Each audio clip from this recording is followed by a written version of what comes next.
paradoxes, which is paradoxes are ambiguous. But depends on the context, whether it's a noun or a verb or adjective or adverb or pronoun.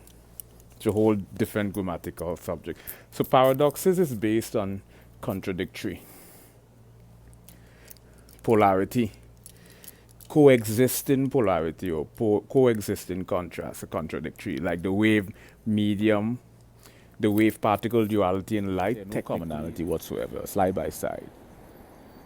There's a polarity, there's a dichotomy.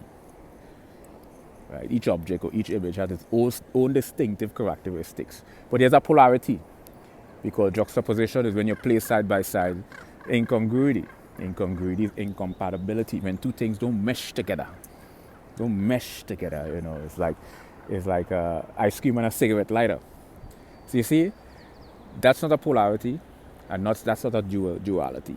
That's a contrast. See, a number of vaccines that children have progressively over time been made to take more of. Mm-mm. Do you have any opinions on how that, if at all, might be affecting the frequency increase of spectrum cases? There's a number of different just juxtaposition of incongruity. Basically, you place two objects or two images or two